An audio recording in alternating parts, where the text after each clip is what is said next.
হরে রাম রাম রাম হরে হরে।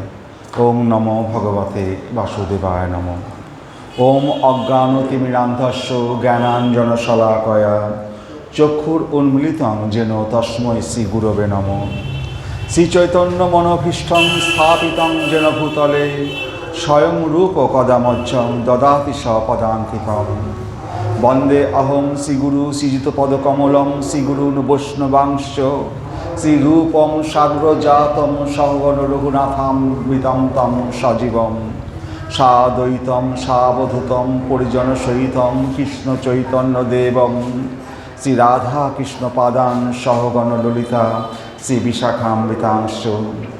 নমো বিষ্ণুপাদায় কৃষ্ণপৃষ্ঠায় ভূতলে শ্রীমতে ভক্তিবেদান্ত স্বামিনীতে নামিনে নমস্তে সারস্বতে দেবে গৌরবাণী প্রচারিণে নির্বিশেষ শূন্যবাদী পাশ্চাত্য দেশতারিণে।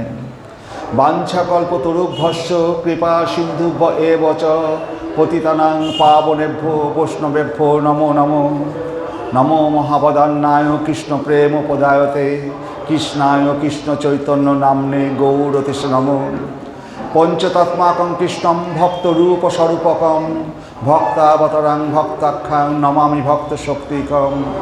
হে কৃষ্ণ করুণা সিন্ধু দীনবন্ধু জগৎপতে গোপেশ গোপিকাকান্ত রাধাকান্ত নমস্তুতে। তপ্ত কাঞ্চন গৌরাঙ্গী রাধে বৃন্দাবনেশ্বরী বিশ্বভানুসুতে দেবী প্রণমামি হরিপ্রিয়ে।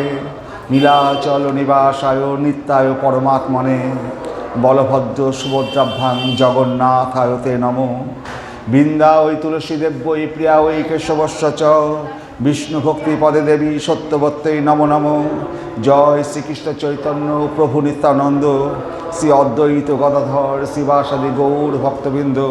হরে কৃষ্ণ কৃষ্ণ কৃষ্ণ হরে হরে হরে রাম রাম রাম হরে হরে। ওম নমো ভগবতে বাসুদেবায় নমঃ। হরে কৃষ্ণ। হ্যাঁ, আমরা শ্রীমদ্ ভাগবতমের আমরা যে জায়গায় শুরু করছি সেই জায়গাটা হচ্ছে পরীক্ষিত মহারাজের কথা। আপনারা জানেন পরীক্ষিত মহারাজ কে ছিলেন? অর্জুনের পুত্র অভিমন্যু, অভিমন্যুর পুত্র হচ্ছে পরীক্ষিত। তো পরীক্ষিতের জন্মটাও খুব অদ্ভুত। তার মা উত্তরার গর্ভে যখন ছিলেন তখন আমাদের দ্রোণাচার্যের পুত্র অশ্বত্থামা ব্রহ্মাস্ত্র ছুড়েছিল পরীক্ষিত, মানে পাণ্ডবদের শেষ বংশধর এই পরীক্ষিত, তাকেও যাতে সেই গর্ভস্থ অবস্থাতেই তার মায়ের পেটের মধ্যে মারা যায়। তো সেইভাবে ব্রহ্মাস্ত্র ছুড়েছে তখন ভগবান শ্রীকৃষ্ণ এই পরীক্ষিতকে রক্ষা করেছিলেন। তার মায়ের গর্ভের মধ্যে আকারে অঙ্গুষ্ঠ পরিমাণ আকৃতি ধারণ করে চতুর্ভুজ মূর্তি ধারণ করে হাতে শঙ্খ চক্র গদা পদ্ম নিয়ে এই পরীক্ষিত মহারাজকে রক্ষা করেছিলেন। তো তারপরে কুরুক্ষেত্রের যুদ্ধের পরে আরও 36 বছর যুধিষ্ঠির রাজত্ব করেছিলেন এবং অনেকগুলো কৃষ্ণের কৃপায় অশ্বমেধ যজ্ঞ করেছিলেন। তারপর ভগবান শ্রীকৃষ্ণ যখন এই ধরাধাম থেকে অপ্রকট হলেন তখন পাণ্ডবেরা তখন ঠিক করলেন তারা এই জগতে আর ভগবান যখন নেই তখন তারাও থাকবেন না। তারা তখন স্বর্গারোহণের পথে হাঁটা দিয়েছিলেন এবং আমরা জানি যুধিষ্ঠির একাই স্বর্গে গিয়েছিলেন এবং সেই সময় এই পরীক্ষিতকে রাজা করে দিয়ে গেছিলেন। পরীক্ষিত অভিমন্যু ছিলেন। তো পরীক্ষিত যখন রাজা হয়েছিলেন সে সমস্ত পৃথিবীর এই যুধিষ্ঠির সমস্ত পৃথিবীর রাজা ছিলেন। তখন একটাই রাজ্য, মানে পুরো পৃথিবীটাই যুধিষ্ঠির আন্ডারে ছিল। সেই রাজ্যের অধিষ্ঠিত হলেন পরীক্ষিত মহারাজ। তো দীর্ঘ বছর পরীক্ষিত মহারাজ রাজত্ব করেছিলেন। রাজত্ব করার পরে একদিন তিনি যখন মানে ভগবান অপ্রকট হওয়ার সাথে সাথে কলি প্রবেশ করেছিল, কিন্তু কলি প্রবেশ করলেও এই পরীক্ষিত মহারাজের যে বিশেষ গুণ ছিল যার ফলে কলি সেভাবে প্রবেশ করতে পারছিল না। তা একদিন পরীক্ষিত মহারাজ দেখতে পেলেন যে একটা গাভী আর একটা বৃষ, মানে বিষণের ষাঁড়, সেই দুজনকে একজন রাজা, মানে রাজা নয়, সে হচ্ছে রাজার বেশধারী, রাজার পোশাক পরলেই তো রাজা হওয়া যায় না, যেমন আমাদের নাটকে যেও রাজা পোশাক পরে সে কি রাজা হয় না, এরকম নাটকের মতো রাজার পোশাক পরে একজন রাজবেশধারী কালো কৃষ্ণবর্ণ একটা লোক এই গাভী এবং গরুকে বেত্রাঘাত করছে। তখন পরীক্ষিত মহারাজ তিনি মানে ছদ্মবেশে বিভিন্ন রাজ্যে ঘুরে বেড়াতেন প্রজাদের। যখন এই দৃশ্য দেখলেন তখন পরীক্ষিত মহারাজ তার তরবারিটা উন্মুক্ত করলেন বলছে আমার রাজ্যে গাভী এবং এই বিশ্বকে হত্যা করতে কে এসছে, কে এরকম এই দুষ্ট রাজা রাজবেশ ধরে এরকম দুষ্ট রাজবেশ ধরে রাজত্ব করতে এসছে, আমি এরই এখনই গদ্দান মানে মাথা ছেদন করে ফেলে গেছে। এবং পরীক্ষিত মহারাজের সে ক্ষমতা ছিল। সেই কালো বেশধারী সেই লোকটা কে ছিল? সে হচ্ছে কলি। সেই কলিকে হত্যা করার শক্তি এবং ক্ষমতা পরীক্ষিত মহারাজের ছিল। অর্জুনের পুত্র অভিমন্যু ছেলে এই পরীক্ষিত। তার পিতা যেমন অভিমন্যু বিরাট বড় বীর ছিলেন, ও তার প্রপিতামহ অর্জুনও বিরাট বড় বীর ছিল। আর এই পরীক্ষিত মহারাজও সেই বংশের সন্তান, সেই এতটাই বীরত্ব ছিল, সে কলিকে সে গলা কেটে দিতে পারত। তো পরীক্ষিত মহারাজ সব কিছু বিচার করে দেখলেন যে এই কলিকে হত্যা করাটা এই কলিযুগে ভালো না খারাপ। তখন পরীক্ষিত মহারাজ দেখলেন এই কলিযুগে অনেক দোষ আছে, কিন্তু 4-5টা নিয়ম যদি পালন করে আর এই হরে কৃষ্ণ মহামন্ত্র যদি জপ করে, তাহলে এই কলিযুগে মানুষ খুব তাড়াতাড়ি উদ্ধার হতে পারে। তো কলিকে হত্যা করে যে লাভ হবে, কলিকে হত্যা না করলে তার থেকে বেশি লাভ হবে। তো সেটা পরীক্ষিত মহারাজ সেটা বিচার করে দেখলেন। তখন কলি পরীক্ষিত মহারাজকে বললেন যে আমাকে আপনার রাজ্যে থাকার জন্য আমাকে কোনো জায়গা দিন, আপনার রাজ্যে আমি কোথায় থাকবো? মানে সেই সময় সমস্ত বাড়িতে ধর্ম হতো, প্রত্যেক বাড়িতেই ছোটো ছোটো মন্দির থাকতো, তাদের গরু ছিল, তারা নিরামিষাশী খেত, তারা কখনো জুয়া খেলতো না, তারা তখন আসব পান মানে মদ জাতীয় এই সমস্ত নেশা করতো না, মানে এই সমস্ত নিয়ম কানুন তারা মেনে চলতো পুরো রাজ্যটাই পরীক্ষিতের। তো কলি তো সেসব ভালো জায়গায় থাকতে পারবে না। তো পরীক্ষিত মহারাজ বলল, যেখানে মদ খাওয়া হয়, আসব পান করা হয়, তুমি সেখানে থাকতে পারো। যেখানে জুয়ো খেলা হয় সেখানে থাকতে পারো। যেখানে মাছ মাংস খাওয়া হয় সেখানে থাকতে পারো। আর যেখানে মানে অবৈধ স্ত্রীসঙ্গ হয় সেখানে থাকতে পারো। এই 4টে জায়গা দিয়েছিলেন। কলি পুরো পৃথিবীর দিকে তাকিয়ে দেখলেন এরকম কোনো স্থান সেই সময়ে পরীক্ষিত মহারাজের কাছে রাজ্যে ছিল না। তখন কলি বলল, তো আমার তো আপনার রাজ্যে এই 4টে স্থান তো কোথাও নেই। সেই সময় সমস্ত প্রজারা এতটাই ধার্মিক ছিল, তারা কখনো এই 4টে জিনিস করতেন না। তখন বলল যে ঠিক আছে, তুমি সোনার মধ্যে অবস্থান করতে পারো। তো কলি এই সোনাতে কলি অবস্থান করেছিলেন, সোনার। আর এখন তো যেখানে মদ খায়, জুয়ো খেলা হয়, আসব পান করা হয়, অবৈধ স্ত্রীসঙ্গ করা হয়, সমস্ত ছেয়ে গেছে সারা পৃথিবীতে। এখন তো কলির রমরমা বাজার তার রাজত্বটা। হরে কৃষ্ণ। তো যারা ভাগবত ভক্তিতে যুক্ত হয়েছে, হরে কৃষ্ণ নাম করছে, তাদের কাছে এই কলি তাদের উপর কোনো প্রভাব বিস্তার করতে পারবে না। কিন্তু কলি সেই সময় পরীক্ষিত মহারাজের এই 4টে স্থান দিলেও তো কলি সেইভাবে নিজেকে প্রকাশ করতে পারছে না। কারণ কলি চিন্তা করলে এই পরীক্ষিত মহারাজকে যদি না মারা যায়, তাহলে আমি তো রাজত্ব করতে পারছি না।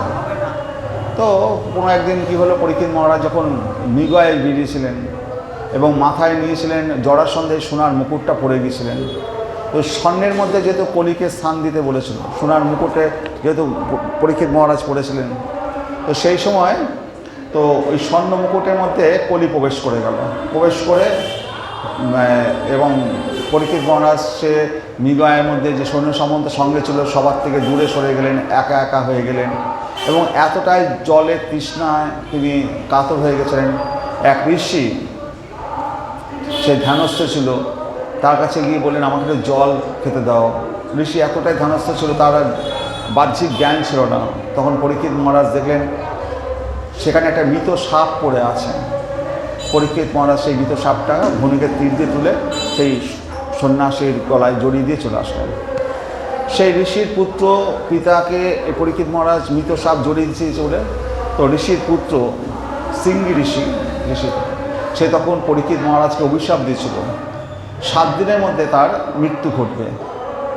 সেই অভিশাপটা পরীক্ষিত মহারাজ শোনার পরে, সেই ব্রাহ্মণ পুত্রের অভিশাপটা শোনার পরে পরীক্ষিত মহারাজ সেটা মাথায় করে নিলেন এবং সাথে সাথে পরীক্ষিত মহারাজ তার বড় ছেলে জন্মেজয়কে রাজ্যটা দিয়ে সমস্ত রাজ করবাস থেকে ছেড়ে সামান্য একটা নেংটি পরে তিনি গঙ্গার তীরে উপবেশন করলেন। মানুষের মৃত্যুর সময় তো মানুষ গঙ্গার তীরেই, গঙ্গার মাধ্যমেই তার উদ্ধার হয়। গঙ্গার তীরে গিয়ে বসলেন। আজকে তো মাইকের অনেক অত্যাচার, হরে কৃষ্ণ। তো যা গঙ্গার তীরে উপবেশন করলেন।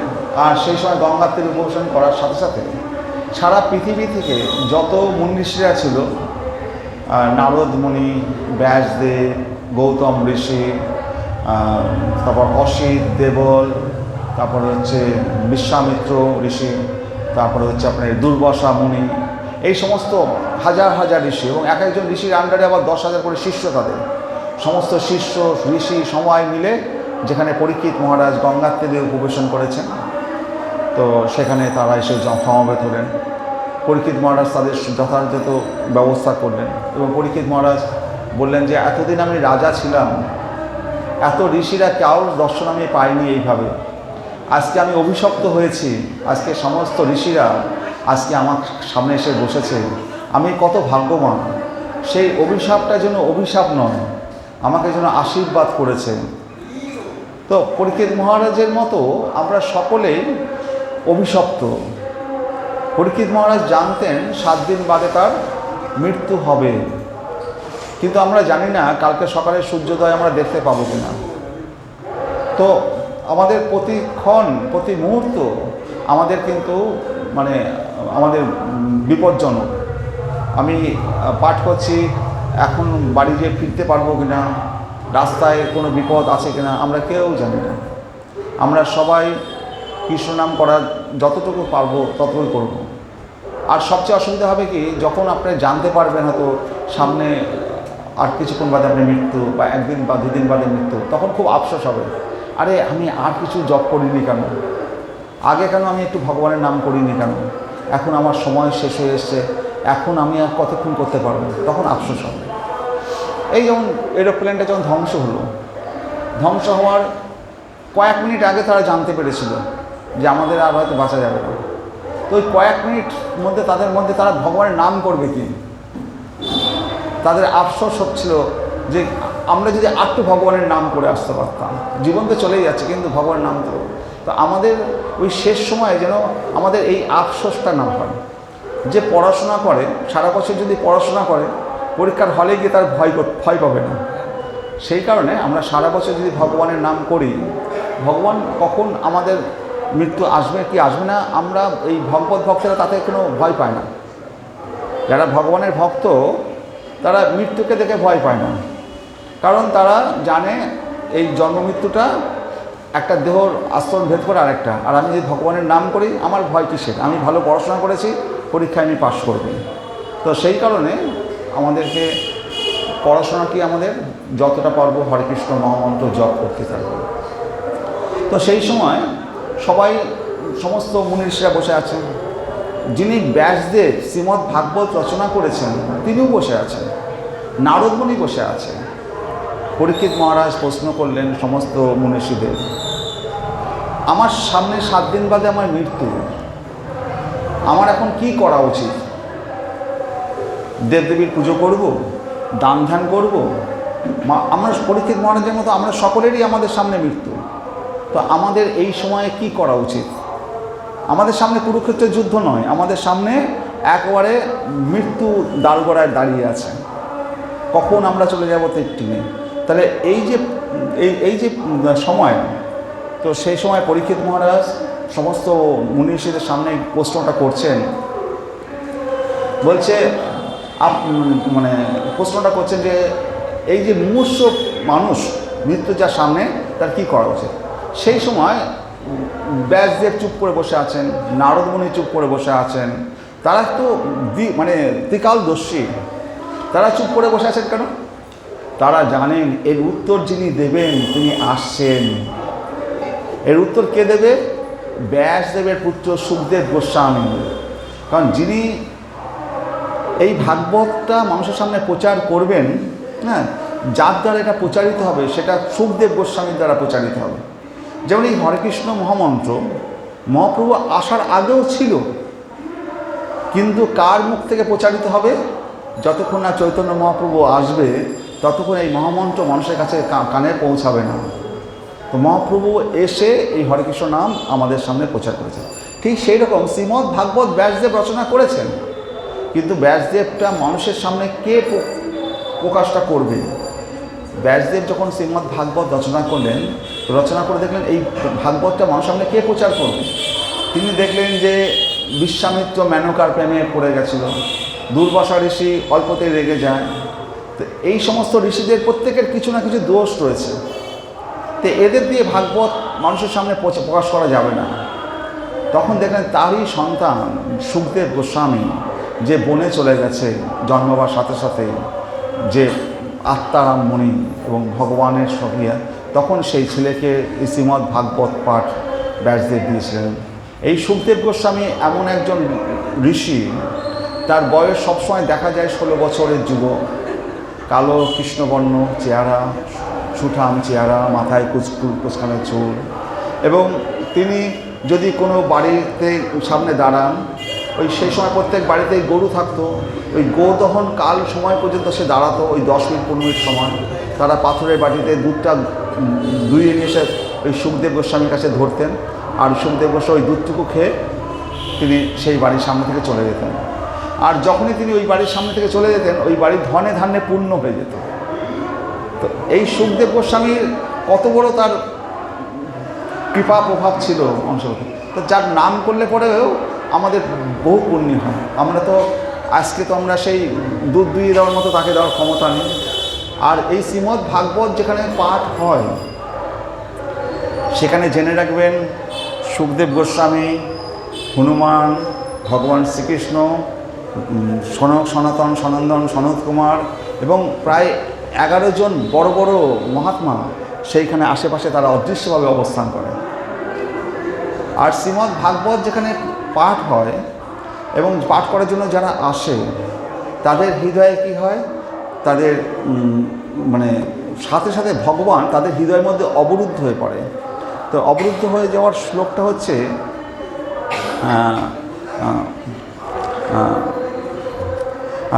ধর্ম পজ্জিত করিতব অত্র পরম নির্মৎ স্বর্ণাম শতাম বেদ্যম বাস্তবম অত্রবস্তু শিবদম তাপত্রয় উন্মূলনম শ্রীমদ্ ভাগবতে মহামুনিকৃতে কিংবা পরৈ ঈশ্বর সদ্য হৃদ্য অবরুদ্ধতে অত্র পৃথিবী শুশ্রূষবি তৎক্ষণাৎ। বলছে যারা ধর্ম পজ্জিত করিতব অত্র, এই যে ভাগবত ধর্ম, এটা হচ্ছে মানে কৈতব ধর্ম থেকে আলাদা। কৈতব ধর্ম কি?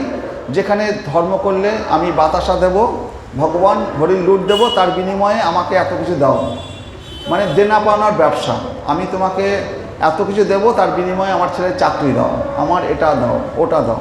এই ভগবানের সাথে এই দেনা পাওনার যেখানে কোনো ব্যবসা নেই, সেটা হচ্ছে শ্রীমদ্ ভাগবত। এবং এই ভাগবত পাঠ শ্রবণ করতে আসে কারা? যাদের কাছে মাৎসর্য নেই। আপনাদের সবাই মাৎসর্যবিহীন বলেই আপনারা ভাগবত পাঠ শ্রবণ করার সৌভাগ্য। মাৎসর্য কাকে বলে? যে অন্যের ভালো দেখলে পরে হিংসা করা, অন্যের ভালো দেখতে পারে না, সেইটা হচ্ছে মাৎসর্য। তো ও বড় লোক হয়েছে হোক গা, আমার কি যায় আসে?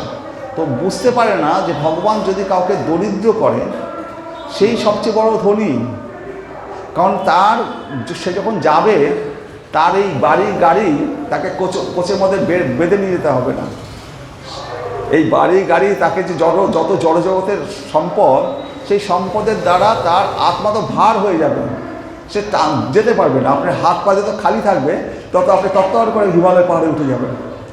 শরীর যদি শুকনো থাকে, আর যদি হাত পা শক্তি সমর্থ থাকে, আপনার যদি ব্যাগ ট্যাগ কিছু না থাকে, ঝোলা টোলা না থাকে, তাহলে আপনি তো সবার আগে যাবেন। আর এরা ঝোলা নিয়ে হাঁটবে কী করে? এর যত জড়জগতের ঝোলা, ততই তাদের বিপদের কারণ। তো আর বলছে শ্রীমদ্ ভাগবতে মহামুনিকৃতে, এই শ্রীমদ্ ভাগবত ব্যাসদেব রচনা করেছেন। যেই ভাগবত শ্রবণ করার সাথে সাথে সদ্য হৃদ্য অবরুদ্ধতে অত্র পৃথিবী শুশ্রূষবি তৎক্ষণাৎ। এই ভাগবত পাঠ শ্রবণ করার সাথে সাথে ভগবান তার হৃদয়ের মধ্যে অবরুদ্ধ হয়ে পড়ে, হৃদয়ের মধ্যে অবরুদ্ধ হয়ে পড়ে। সেই জন্য আমরা বলি সবসময়, যখন ভাগবত পাঠ শ্রবণ করবেন, অন্তত মাছ মাংস এগুলো না খাওয়ার চেষ্টা করবেন। তো আমাদের হৃদয়ের মধ্যে তো পরমাত্মা রয়েছে, সে তো ওই জিনিসগুলো খায় না। তাকে জাগ্রত করতে গেলে তাকে তো শুদ্ধ অবস্থায় রাখতে হবে। সে যদি শুদ্ধ অবস্থায় থাকে তাহলে পরে আমি যে শ্রবণ করছি সেটা যথাযথ কাজ হবে।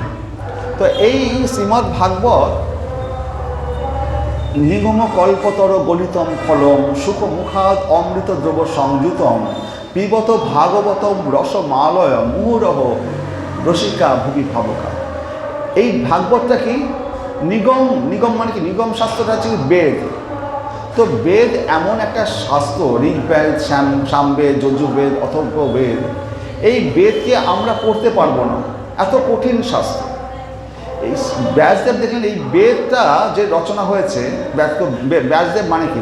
যিনি বেদকে 4 ভাগে ভাগ করেছেন। ব্যাস মানে তিনি একটা বেদকে 4 ভাগে ভাগ করেছেন। এই ভাগ করার জন্য তার নাম হচ্ছে ব্যাস, বিভক্ত করার জন্য ব্যাস। এই ব্যাসদেব দেখলেন এই বেদ মানুষ পড়তে পারবে না, কলিযুগের মানুষ। তখন এই বেদটাকে তিনি ভাষ্য রচনা করে, এই বেদের ভাষ্যটা কি? এই শ্রীমদ্ ভাগবত। এই ভাগবতটা এমনই, সেখানে গল্প আছে, ঘটনা আছে, মানুষ ভগবানের গুণলীলা কীর্তন, শ্রবণ কীর্তনের মাধ্যমে সম্পূর্ণ বেদটা তার পড়া হবে। তাহলে আমাদের শাস্ত্র যাই, যত বড় শাস্ত্রই হোক না কেন, যদি বেদকে না মানে তাহলে সে শাস্ত্র নয়। তাহলে বেদের ভাষ্য হচ্ছে শ্রীমদ্ ভাগবত। এবং এই ভাষ্যটা কে রচনা করেছেন? স্বয়ং ব্যাসদেব। আর এই শাস্ত্রটা কোথায়? বেদটা এই ভাগবতটা কোথা থেকে এসছে? নিগম কল্পতর, নিগম শাস্ত্র বেদ থেকে এসছে। নিগম কল্পতর গলিতম ফলম। এই নিগম যে বেদ, যে শাস্ত্র, যে বৃক্ষ, এই বৃক্ষটা আমরা পরিচয় বৃক্ষের স্বাদ কোন থেকে পাবো? বৃক্ষের ফল থেকে। একটা আম গাছের ডাল চাটলে কি আমের স্বাদ পাবেন? বেদবৃক্ষের ফলটা যেটা, সেই ফল থেকে তো আমরা আস্বাদন করতে পারবো। এই বেদবৃক্ষ যে নিগম শাস্ত্র বেদ, তার গলিত ফল হচ্ছে এই শ্রীমদ্ ভাগবত। বেদবৃক্ষের গলিত ফল শোনে। তো নিগম কল্পতর, তর মানে গাছ, নিগম কল্পতরু গলিতম ফলম, তার গলিত ফল। সেই গলিত ফল কার মাধ্যমে পাচ্ছি? সুখ মুখাদ, সুখদেবের মুখ থেকে, সুখদেবের গোস্বামীর মুখ থেকে নিশ্চিত হয়ে এই ফলটা আসে। সুখ মুখাদ, নিগম কল্পতরু গলিতম ফলম সুখ মুখাদ অমৃত দ্রব সংযুতম। যেটা অমৃত, অমৃত কাকে বলে? যে অমৃত দেবতাদের বলেছে। অমৃত দ্রব সংযুতম পিবত, এই ভাগবত শাস্ত্র প্রতিদিন শ্রবণ করুন। পিবত মুখ দিয়ে পান নয়, কান দিয়ে পান করুন। পিবত ভাগবতম রসমালয়ম, এটা একটা রস স্বরূপ, একবারে আইসক্রিমের মতো রস স্বরূপ, রসমালয়ম মুহুর্হ, অনবরত পান করুন। রসিকা ভুবি ভাবকা, যারা রসিক ভক্তগণ তারা এই শ্রীমদ্ ভাগবত শাস্ত্র প্রতিনিয়ত পান করতে বলছেন। সেই ব্যাসদেবের পুত্র সুখদেব গোস্বামীর মুখ নিশ্চিত। যেমন সুখ পাখি, টিয়া পাখি, যে একটা গাছে 1000খানা ফল থাকতে পারে, কিন্তু টিয়া পাখি যে ফলটায় মুখ দেবে, আপনি সেই ফলটা পেরে দেখবেন সবচেয়ে গাছের মধ্যে এই ফলটা সবচেয়ে সুস্বাদু। ওরা জানতে পারে এই গাছের মধ্যে সবচেয়ে কোন ফলটা মিষ্টি, আমরা জানি না। তো সেই জন্য সুখ মুখাদ, সুখদেবের মুখ থেকে এই ভাগবত নিশ্চিত হয়েছে, অন্য কারো মুখ থেকে নয়। এবং তার মুখ থেকে নিশ্চিত হওয়ার ফলে এটা অমৃত হয়ে গেছে, অমৃত দ্রব সংযুতম। যদি অন্য কারো মুখ দিয়ে বেরোতো তাহলে এটা অমৃত হতো না। সুখ মুখাদ অমৃত দ্রব সংযুতম পিবত ভাগবতম রসমালয় মুহুর রসিকা ভুবি ভাবুকা। তো তখন ব্যাসদেব, পরীক্ষিত মহারাজ যখন গঙ্গার তীরে বসে আছেন, সমস্ত ঋষিদের প্রশ্ন করছেন যে আমার এই সামনে 7 দিনের মধ্যে আমার মৃত্যু, আমি অভিশপ্ত হয়েছি, আমার এখন কি করা কর্তব্য? তখন সবাই চুপ করে আছে। সেই সময় এই সুখদেব গোস্বামী সেখানে এসে উপস্থিত হলেন। তার পরনে কোনো বসন নেই, কুচকানো চুল, এবং গা দিয়ে দিব্য জ্যোতি বেরোচ্ছে। এবং তিনি এসে সেখানে নারদ মুনি বসে আছেন, তার পিতা ব্যাসদেব বসে আছে, দুর্বাসা মুনি বসে আছে, বিশ্বামিত্র মুনি বসে আছে। সবার সামনে তিনি আস্তে আস্তে হেঁটে, সেখানে ব্যাস আসন আছে, সেই ব্যাস আসনে গিয়ে বসতেন। একটা 16 বছরের যুবক ব্যাস আসনে গিয়ে বসছে। তার পিতা নারদ মুনি থেকে শুরু করে বড় বড় মুনি ঋষি সেখানে বসে আছে, এবং সকলে উঠে দাঁড়িয়ে তাকে, ওই 16 বছরের যুবককে অভিবাদন করছে, তাকে প্রণাম করছে। তারা বুঝে গেছেন এই ছেলেটা, এই সুখদেব গোস্বামী কে? এই ব্যাসপুত্র সুখদেব গোস্বামী, এই দেশে ছেলে নয়। তো এর যোগ্যতা সেই ব্যাসাসনে বসার। সেই জন্য সকলে অভিবাদন করে তাকে আশীর্বাদ করে সবাই বসেছে সামনে। এবার সুখদেব গোস্বামীকে প্রশ্ন করছে পরীক্ষিত মহারাজ। তাকে প্রথমে পা ধুয়ে দিয়েছে, যথারীতি আদর আপ্যায়ন করার পরে যে বলছে যে অত পৃচ্ছামি সংসিদ্ধিম যোগিনাম পরম গুরুম পুরুষ সেহ যৎকার্য মৃয় মানস্য সর্বদা। আপনি পরম যোগী এবং ভক্তদেরও গুরু, তাই আমি আপনার কাছে প্রার্থনা করছি আপনি সকলের এবং বিশেষ করে যে মানুষের মৃত্যু আসন্ন তার সিদ্ধি লাভের পন্থা প্রদর্শন করুন। এটা প্রশ্নটা করছে কে? পরীক্ষিত মহারাজ বলছে যে মানুষের মৃত্যু আসন্ন তার সিদ্ধি লাভের পন্থা প্রদর্শন করুন। ও বলছে না যে আমার মৃত্যু আসন্ন, বলছে যে মানুষের মৃত্যু আসন্ন। প্রশ্নটা কিন্তু আমাদের সকলের জন্য করছেন। ও বলছে না আমার মৃত্যু আসন্নের জন্য শুধু আমাকে দেন তা না, বলছে যে মানুষের মৃত্যু আসন্ন তার সিদ্ধি লাভের পথ প্রদর্শন করুন। এই প্রশ্ন করছে সুখদেব গোস্বামীর কাছে পরীক্ষিত মহারাজ। তারপরে বলছে যে দয়া করে আমাকে বলুন মানুষের কি শ্রবণ করা উচিত, কীর্তন করা উচিত, স্মরণ করা উচিত এবং ভজন করা উচিত, আর তার যা করা উচিত নয় তাও আমাকে কৃপা করে বলুন। হে মহা তেজস্বী ব্রাহ্মণ, আপনার দর্শন অত্যন্ত দুর্লভ। শোনা যায় যে সময়ের মধ্যে একটি গাভী দহন করা যায় আপনি ততক্ষণও কোনো গৃহস্থের গৃহে অবস্থান করেন না। মানে আমি জানি যে আপনি এই সময়কালেও কারো কোনো গৃহের সামনে দাঁড়িয়ে থাকেন না, ক্ষণকাল দাঁড়িয়ে থাকেন। তো তার কাছে জানতে চাইছে আমাদের পরীক্ষিত মহারাজ এই কথা। আসলে এইখানে পরীক্ষিত মহারাজ জানতে চাইছে, আর সুখদেব গোস্বামী সেখানে টানা 7 দিন 7 রাত ওই ক্ষণকাল যেখানে কোথাও স্থির থাকেন না, তা সেই ঋষি 7 দিন 7 রাত ধরে পরীক্ষিত মহারাজকে শ্রীমদ্ ভাগবত পাঠ করে দিয়েছিলেন। তো সুখদেব গোস্বামী তখন পরীক্ষিত মহারাজকে বলছে, তুমি যে প্রশ্ন করেছ, তোমার যে প্রপিতামহ পিতার পিতা অর্জুন কুরুক্ষেত্রের যুদ্ধের সময় কৃষ্ণকে যে প্রশ্ন করেছিল তার থেকেও এই প্রশ্ন অনেক অনেক মহিয়ান। বরিয়ানে সতে প্রশ্ন কৃত লোকহিতম নিপ আত্মবিদ সন্মত পুংসাম শ্রোত বাদিশ্য জপর। শ্রী সুখদেব গোস্বামী, হে ব্রাহ্মণ, আপনার প্রশ্ন যথার্থই মহিমামৃত, কেননা তা সমস্ত মানুষের পরম হিতকর। এই বিষয়টি সমস্ত শ্রবণীয় বিষয়ের মধ্যে শ্রেষ্ঠতম এবং আত্মতত্ত্বজ্ঞ মুক্তকুল কর্তৃক অনুমোদিত। যে আপনি যে প্রশ্ন করেছেন হে পরীক্ষিত, আপনার পিতার পিতা প্রপিতামহ ভগবান শ্রীকৃষ্ণকে যে প্রশ্ন করেছিল তার থেকেও এই প্রশ্নের গুরুত্ব অনেক অনেক বেশি। এটা বরিয়ানের সাথে প্রশ্ন, অনেক বেশি বরিয়ানের সাথে প্রশ্ন আপনার প্রশ্ন। তো কী তো লোকহিতম এবং লোকহিতম, লোকের মানুষের হিতকারী এই প্রশ্ন, শুধু আপনার হিতের জন্য প্রশ্ন নয়, লোকহিতম।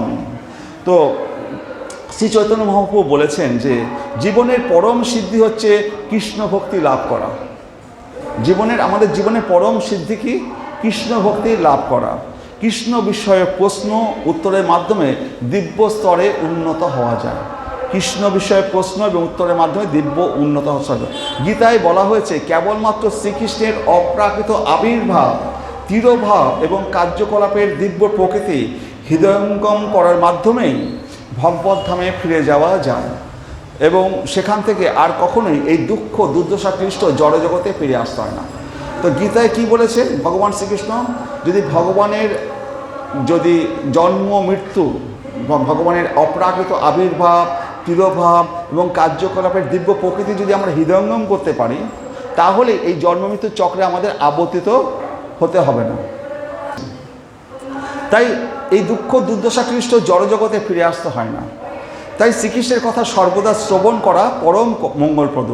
শ্রীকৃষ্ণ সম্বন্ধীয় সমস্ত বিষয় এতই মঙ্গলময় যে বক্তা, শ্রোতা এবং প্রশ্নকর্তা সকলেরই পরম মঙ্গল সাধন করে।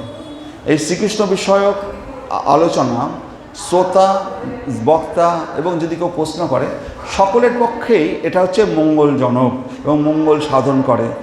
তাই কৃষ্ণ কথাকে শ্রীকৃষ্ণের শ্রী পাদপদ্ম থেকে উদ্ভূত গঙ্গার জলের সঙ্গে তুলনা করেছে। তো কৃষ্ণ কথাকে গঙ্গার জলে স্নান করলে পরে আমাদের পুণ্য অর্জন হয়। কৃষ্ণ কথা যদি শ্রবণ করি সেটা গঙ্গার জলের মতো, আমরা গঙ্গাতে জন্য আমরা স্নান করছি, গঙ্গার জলের সাথে তুলনা করা হয়েছে। কৃষ্ণ কথার পদযুগল থেকে তো গঙ্গার উৎপত্তি। তো কৃষ্ণ কথা এতই পবিত্র যে সেই স্থান, বক্তা, প্রশ্নকর্তা এবং শ্রোতা আদি সকলেই পবিত্র হয়ে যায়। গঙ্গা স্নান করে যেমন পবিত্র হয়ে যায়, কৃষ্ণ কথা শ্রবণের দ্বারা সকলেই পবিত্র হয়ে যায়। শ্রোতবাদিনীর রাজেন্দ্র নীনাম সন্তি সহস্রশ অপস্য তাম ও আত্মতত্ত্বম গৃহেশ গৃহে মেদিনাম। হে রাজশ্রেষ্ঠ, আত্মতত্ত্ব জ্ঞান আলোচনায় উদাসীন বিষয়াসক্ত গৃহমেদীদের অসংখ্য শ্রবণীয়, কীর্তনীয় এবং স্মরণীয় বিষয় রয়েছে। বলছে, হে রাজশ্রেষ্ঠ পরীক্ষিত, এই আত্মতত্ত্ব জ্ঞান আলোচনায় উদাসীন বিষয়াসক্ত যারা গৃহস্থ লোক, তাদের গৃহমেয়েদের অসংখ্য শ্রবণীয়, কীর্তনীয় এবং স্মরণীয় বিষয় রয়েছে। তারা, আমরাও অনেক সময় এই টিভি দেখছি, কখনো কখনো নিউজ শুনছি, অসংখ্য শ্রবণীয়, কীর্তনীয় বিষয় নিয়ে আমরা সময় কাটাচ্ছি। আমরা যারা শাস্ত্রে গৃহীদের, গৃহস্থ এবং গৃহমেদী এই দুটি ভাগে বিভক্ত করা হয়েছে। শাস্ত্রে গৃহস্থ এবং গৃহমেদী দুভাগে ভাগ করা হয়েছে। যারা গৃহস্থ তারা কি? যারা গৃহস্থ আছে তারা যারা স্ত্রী পুত্র এবং সংসারে মানে স্ত্রী পুত্র নিয়ে সংসার করছে এবং অবস্থান করেও আত্মতত্ত্ব জ্ঞান লাভের জন্য পারমার্থিক চিন্তায় মগ্ন হয়ে জীবনযাপন করে, তারা গৃহস্থ। তারা ঘরে ঠাকুরের মূর্তি রেখেছে, পূজা আহ্নিক করে সংসার করছে, তারা হচ্ছে গৃহস্থ। আর গৃহমেদী কারা? যারা হচ্ছে যারা তাদের আত্মীয় স্বজনদের ভরণ পোষণ মানে স্বার্থসিদ্ধির জন্য কাজে মগ্ন থাকে এবং মাৎসর্যপূর্ণ জীবনযাপন করে। মেধি শব্দটি অর্থ হচ্ছে অপরের প্রতি ঈর্ষাপরায়ণ। এই গৃহমেধি হচ্ছে তারা জড়জাগতিক সুখ ভোগে উল্লাসী। একবারে 8-10 তলা বাড়ি বানাবো, একবারে আত্মীয় স্বজনদের খাওয়াবো দাওয়াবো, ফুর্তি করে দেখাবো, দেখো আমি কত ধনী হয়ে গেছি, আমি এখন এই সমস্ত বড় বড় গাড়িতে যাতায়াত করি। এরা হচ্ছে গৃহমেধি। তারা ওই আত্মতত্ত্ব জ্ঞান লাভের উৎসাহী না, ভগবানের পুজো করলো কি করলো না, সন্ধ্যা লাগলে পরে তারা মদ বিড়ি খাচ্ছে, সিগারেট খাচ্ছে। এরা হচ্ছে গৃহমেধি। প্রকৃতপক্ষে জন্ম, মৃত্যু, জরা এবং ব্যাধিজনিত সমস্ত মাৎসর্যের আত্যন্তিক সমাধান করাই মানব জীবনের প্রকৃত উদ্দেশ্য। তাহলে জন্ম, মৃত্যু, জরা এবং ব্যাধিজনিত সমস্ত সমস্যার আত্যন্তিক সমাধান করাই হচ্ছে মানব জীবনের উদ্দেশ্য। আমাদের যাতে জন্ম, মৃত্যু, জরা যেটা আছে, এর থেকে আমরা কি করে মুক্তি লাভ করব, এর থেকে মুক্তি লাভের পন্থা কি আছে সেটা আমাদের জানা দরকার। জীবনের সমস্ত সমস্যার চরম সমাধান হয় ভগবত ধামে ফিরে যাওয়ার মাধ্যমে।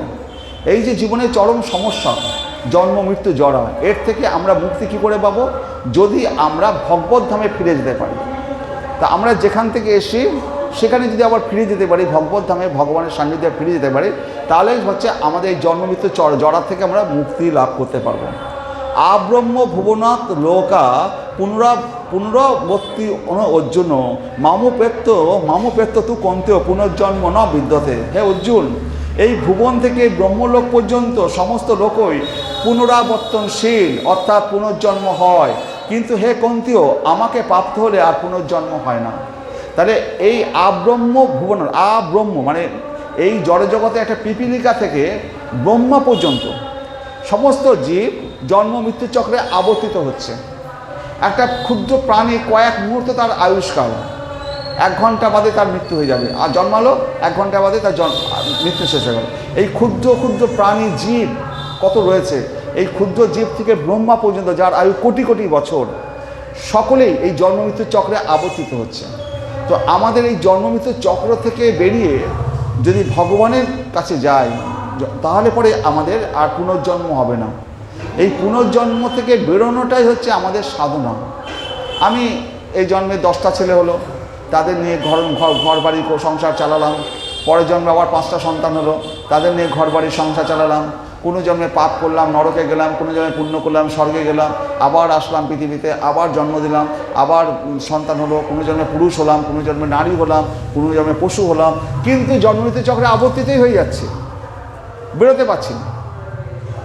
তাহলে আমাদের যে জন্মমৃত্যু চক্রে খালি আসলাম আর এই জন্মে বাড়ি গাড়ি করলাম, পরের জন্মে আবার ওর থেকে বড় লোক হলাম, আবার কোনো জন্মে পাপ করলাম, আবার ওর থেকে গরিব হলাম, কোনো জন্মে পাপ করলাম, এত পাপ করলাম, পশু জন্ম জীবন পেয়ে গেলাম। তো এই আব্রহ্ম ভুবন লোক জন্মমৃত্যু চক্রে আবর্তিত হচ্ছে। এর থেকে বেরোতে গেলে ভগবানের যদি জন্ম মৃত্যু লীলা যদি আমরা ভগবানের কথা স্মরণ করতে পারি, ভগবানের কাছে যেতে পারি, তাহলে এই জন্মমৃত্যু চক্র থেকে আমরা উদ্ধার পেতে পারবো। তা আমাদের মূল টার্গেট হচ্ছে আমরা আবার ভগবত ধামে ফিরে যাব। যে পিতার সন্তান, আমরা সেই পিতার কাছে যদি ফিরে যেতে পারি, এটাই হচ্ছে আমাদের মূল সাধনা, তপস্যা। ওই শ্রীকৃষ্ণের কাছ থেকে এসেছি, আমরা শ্রীকৃষ্ণের অংশ, শ্রীকৃষ্ণ আমাদের পিতা। আবার শ্রীকৃষ্ণের সান্নিধ্যে যখন যাব, তখনই আমাদের এই জন্মমৃত্যুর চক্র থেকে আমরা বেরোতে পারবো। এই জড়জগৎকে বলা হয় মৃত্যুলোক। লক্ষ কোটি বৎসর আয়ুষ্কাল সমন্বিত ব্রহ্মা থেকে শুরু করে কয়েক পলকের আয়ু সমন্বিত বীজাণু পর্যন্ত প্রতিটি জীব বেঁচে থাকার জন্য সংগ্রাম করছে। তাই এই জীবন হচ্ছে মৃত্যু প্রদানকারী প্রকৃতির বিরুদ্ধে এক প্রকার সংগ্রাম। আমাদের সকলের সামনে মৃত্যু রয়েছে, কিন্তু এই মৃত্যুর বিরুদ্ধে আমাদের একটা সংগ্রাম চলছে, এক প্রকার সংগ্রাম চলছে। তস্মাৎ ভারত সর্বাত্মা ভগবান ঈশ্বর হরি সত্যব্য কীর্তিতব্যশ্চ স্মর্তব্য চ ইচ্ছতা অভয়ম। হে ভরত, মানে হে অর্জুন, সমস্ত দুঃখ দুর্দশা থেকে যে মুক্ত হওয়ার বাসনা করে তাকে অবশ্যই পরমাত্মা, পরম নিয়ন্তা এবং সমস্ত দুঃখ প্রদান হরণকারী পরমেশ্বর ভগবানের কথা শ্রবণ, কীর্তন এবং স্মরণ করতে হবে। তাহলে হে ভারত, এই সমস্ত দুঃখ দুর্দশা থেকে যে মুক্ত হওয়ার ইচ্ছা করে তাকে অবশ্যই ভগবানের কথা স্মরণ করা, শ্রবণ করা এবং কীর্তন করা উচিত। আর একটা জিনিস আমি বলে দিচ্ছি, যদি আপনারা মনে করেন শুধু যে আমি এই দুঃখ দুর্দশা থেকে আমি মুক্তি চাই, আর কিছু ভাবতে হবে না, ভগবানই আপনার সামনে পথ দেখিয়ে দেবে। শুধু যদি আমাদের এই ইচ্ছাটুকু নেই বলে আমরা পাই না, আমাদের এইটাই হচ্ছে বড় তপস্যা। একটু ইচ্ছা চাই, আমরা একটু ভগবানের কথা শ্রবণ কীর্তন করতে চাই, এই জড় দুঃখ কষ্ট থেকে আমরা মুক্তি পেতে চাই। যদি আমরা এই ইচ্ছাটুকু করি তাহলে পরে আমাদের সামনে পথ খুলে দেবে ভগবান। তো এই সমস্ত জড় কার্যকলাপে লিপ্ত হয়ে জীব কর্মের বন্ধনে আবদ্ধ হচ্ছে। একমাত্র মনুষ্য জীবন লাভ করে সে এই কর্মবন্ধন থেকে মুক্ত হওয়ার একটি সুযোগ পায়। যত জীব রয়েছে প্রত্যেক জীবের ক্ষেত্রে কী হচ্ছে, তার সীমিত গণ্ডি। সে জন্মাচ্ছে, সে খাদ্যের জন্য যদি হিংস্র পশু হয় আর এক পশুকে মেরে খাচ্ছে, তারপরে সন্ততি জন্ম দিচ্ছে, তারপরে একদিন সে মারা যাচ্ছে, তার আর কোনো কিছু করতে পারছে না। একমাত্র মনুষ্য জীবনেই আমরা এই কর্মের বন্ধন থেকে মুক্ত হতে পারি। এই মনুষ্য জীবনেই আমরা ভগবানকে ডাকতে পারি। এই মনুষ্য জীবনটাই আমাদের সামনে পরবর্তী উন্মুক্ত দ্বার, উন্মুক্ত রাস্তা খোলার পথ রেখে দিয়েছে মুসলিম। সমস্ত জড় কার্যকলাপে লিপ্ত জীব কর্মের বন্ধনে আবদ্ধ হচ্ছে। একমাত্র মনুষ্য জীবন লাভ করে সে এই কর্মবন্ধন থেকে মুক্ত হওয়ার একটা সুযোগ পায়। তাই কেউ যদি এই ভয়ঙ্কর ভববন্ধন থেকে মুক্তি লাভের বাসনা করে তাহলে তাকে তার এই সৎ অথবা অসৎ উভয় কর্মেরই ভোগ বাসনা পরিত্যাগ করতে হবে। পক্ষান্তরে সব কিছুর অধীশ্বর পরমেশ্বর ভগবানের উদ্দেশ্যেই সব কিছু সম্পাদন করা উচিত। তাহলে আমরা যদি এই কর্মবন্ধন থেকে মুক্ত হতে চাই, সৎ এবং অসৎ দুটো কর্মই থেকেই আমাদের বেরিয়ে আসতে হবে। তার অর্থ কি আমরা কর্ম করব না? সৎকর্ম কি? আমরা মানুষের সেবামূলক যে কাজকাম, কেউ হসপিটাল বানাতে পারে, কেউ মানুষের সেবা করতে পারে, বিভিন্নভাবে উপকার করতে পারে, সৎকর্ম। অসৎকর্মকে মানুষের ক্ষতিকারক যে কর্ম সেগুলো যদি করি। এই সৎ এবং অসৎ কর্ম করলে আমি নরকে যাব, সৎকর্ম করলে স্বর্গে যাব। তো দুটোই তো বন্ধনের কারণ। স্বর্গে আমার পুণ্য শেষ হয়ে যাবে, আবার জন্মগ্রহণ করতে হবে। নরকে আমাদের পাপ কাটা শেষ হবে, আবার জন্মগ্রহণ করতে হবে। তো সৎ হোক আর অসৎ হোক, দুটোই কর্মবন্ধনের কারণ। এই সৎ এবং অসৎ যে কর্মই করি না কেন, যদি ভগবানের উদ্দেশ্যে সেই কর্মটা আমরা সাধন করি তাহলে পরে এই কর্মবন্ধনে আমরা জড়াবো না। অর্জুন তো কুরুক্ষেত্রে যুদ্ধ করতে চাইনি। সে বলছে আমি এই সমস্ত সৈন্যদের হত্যা করব, তার পাপের ভাগ কে নেবে? আমি এরকম পাপের ভাগ হতে চাই না মাধব। আমি বরং ভিক্ষা করে খাবো। ওই দুর্যোধন যদি আমাদের মেরে দেয় আমার কোনো যায় আসে না। আমি এই রাজ সিংহাসন আমার আত্মীয় স্বজনদের মেরে এই ভোগ করে আমার কি লাভ? এই তাদের মৃত্যুর উপর বসে আমি আনন্দ করব, আমার কি লাভ? তখন কৃষ্ণ যখন বোঝালো তুমি এই যুদ্ধটা করবে আমার প্রীতি সাধনের জন্য। এই যুদ্ধে তোমার জয় হোক পরাজয় হোক সেটা তোমার বিষয় নয়। তার দ্বারা লাভে তুমি যুদ্ধ করছো না। তুমি কেশব সন্তুষ্ট হবে, ভগবান সন্তুষ্ট হবে। ভগবানের প্রীতিবিধানের জন্য যদি আমরা কর্ম করি, সেটা সৎ হোক অসৎ হোক, তার দ্বারা আমাদের কোনো আমরা ফল ভোগ করব না। তো ভগবানের প্রীতিবিধানের জন্য যদি আপনি একটু ফল নিয়ে আসেন, একটু প্রসাদ নিয়ে আসেন, ভগবানের প্রীতিবিধানের জন্য এখানে প্রণাম করেন, এখানে কীর্তন করেন, তাহলে পরে ভগবান খুশি হবে। আপনি ভগবানের জন্য যা কর্ম করবেন সেটা তাতে ভগবান খুশি হবে, সেটা সৎ হোক আর অসৎ হোক। তো ভগবানের সন্তুষ্টি বিধানের জন্য আমরা যদি সেই কর্ম করি তাহলে পরে এই কর্মফলের বন্ধনে আমরা আবদ্ধ হব না। তাই কেউ যদি এই ভয়ঙ্কর ভববন্ধন থেকে মুক্তি লাভের বাসনা করে তাহলে তাকে সৎ অসৎ উভয় কর্মেরই ভোগ বাসনা পরিত্যাগ করতে হবে। পক্ষান্তরে সব কিছু অধীশ্বর পরমেশ্বর ভগবানের উদ্দেশ্যেই সব কিছু সম্পাদন করা উচিত। যৎ করসি যৎ অশ্নাসি যৎ জুহসি দদাসি যৎ তপস্যাসি কন্তেও তৎকুরুষ্ব মত অর্পণম। হে কন্তেও, তুমি যা অনুষ্ঠান করো, যা আহার করো, যা ভোজন করো, যা দান করো এবং যা তপস্যা করো, সে সমস্তই আমাকে সমর্পণ করো। মূল কথা সব কিছুর জন্য পরমেশ্বর ভগবানের জন্য করা হয়। বলছে হে কন্তেও, তুমি যে অনুষ্ঠান করো, বাড়িতে অনুষ্ঠান করছো, লোককে খাওয়াবে, কিন্তু উদ্দেশ্যটা কি? ভগবানের জন্য আমি করছি, তার প্রসাদ তোমরা গ্রহণ করো। তুমি যে অনুষ্ঠান করো, তুমি যে আহার করো, সমস্ত কিছু আমাকে অর্পণ করো। তুমি যে তপস্যা করছো, তুমি যে পুণ্য অর্জন করছো, সমস্ত কিছু যা কিছু দান করছো, সব তপস্যা সবই আমাকে সমর্পণ করো। মূল কথা হচ্ছে সব কিছু যেন পরমেশ্বর ভগবানের জন্য করা হয়। তো তাহলে পরে আমরা এই কর্মবন্ধনের দ্বারা আবদ্ধ হতে পারবো না। যৎ করসি যৎ অশ্নাসি যৎ জুহসি দদাসি যৎ তপস্যাসি কন্তেও তৎকুরুষ্ব মত অর্পণম। তাহলে ভগবানের মহিমা শ্রবণ ভগবানের চিন্ময় প্রকৃতি থেকে অভিন্ন। আমরা যে এই ভগবানের কথা শ্রবণ করছি, ভগবানের মহিমা শ্রবণ করছি, ভগবানের মহিমা শ্রবণ ভগবানের চিন্ময় প্রকৃতি, এই যে ভগবানের জড় বিগ্রহ এবং গোলক বৃন্দাবনে ভগবান সেখানে রয়েছে, তার যে চিন্ময় প্রকৃতির সাথে এই যে কথাগুলো ভগবানের মহিমা যে শ্রবণ করছি, এটাতে অভিন্ন। ভগবানের কথা শ্রবণ করার সাথে সাথে আমরা এখন চিন্ময় লোকে বাস করছি, এখানে নেই এখন আর আমরা একবারে চিন্ময় লোকে চলে গেছি, যেখানে যাওয়া মানুষের পক্ষে দুষ্কর। তো ভগবানের মহিমা শ্রবণ আর ভগবানের চিন্ময় প্রকৃতি থেকে অভিন্ন, এবং তার ফলে সর্বক্ষণ ভগবানের সান্নিধ্য লাভ করা যায়। আমরা ভগবানের কথা শ্রবণ করছি এবং সাথে সাথে ভগবানের আমরা সান্নিধ্য লাভ করার সৌভাগ্য পাচ্ছি। ভগবানের মহিমা শ্রবণ এবং কীর্তনের ফলে মানুষ সমস্ত কার্যকলাপ তার চিন্ময়ত্ব লাভ করে এবং তার ফলে জড়জগতের সমস্ত দুঃখ দুর্দশা সম্পূর্ণরূপে নির্বৃত্ত হয়। তো ভগবান চিন্ময়, এই যে এই ভগবানের মূর্তিটা রয়েছে, হ্যাঁ, অর্চা বিগ্রহ, এর যে চিন্ময় বিগ্রহ।